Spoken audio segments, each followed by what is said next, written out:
Xeerarka cusub ee lacag abuurka YouTube maxaa isbedelaya iyo waxa aan isbedelin.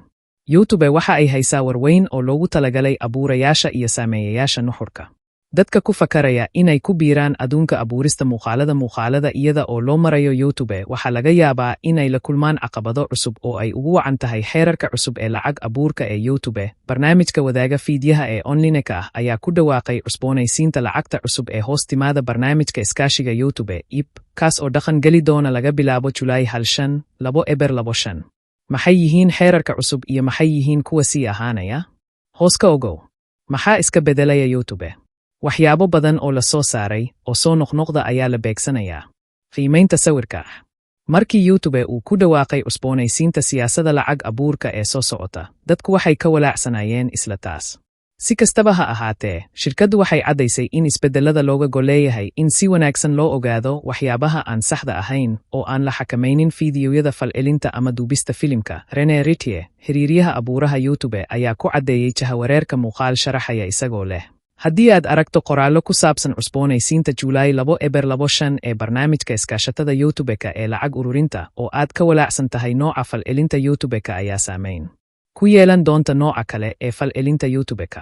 Siyaasadaha YouTube ee muddada dheer soo jiray si ay gacan uga geystaan in si wanaagsan loo aqoonsado marka nuxurka la soo saarayo ama soo noqnoqonaya.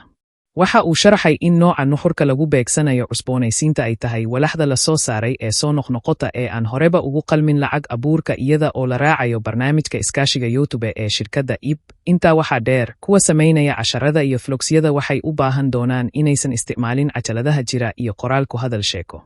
Kuwa ku tiirsan fiidiyowyada ay abuuray waxaa laga yaabaa inay halis ugu jiraan inay lumiyaan mudnaanta lacag ururinta sidoo kale.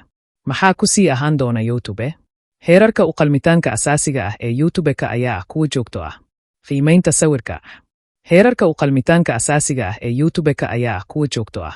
Si lacag loo sameeyo, kanaalku waa inuu lahaadaa 1,000 macaamiil ah iyo midkood 4,000 saacadood oo saacado dadweyne ah 12 bilood ee la soo dhaafay ama 10 milyan oo muuqaal gaaban oo sax ah 90 maalmood ee la soo dhaafay.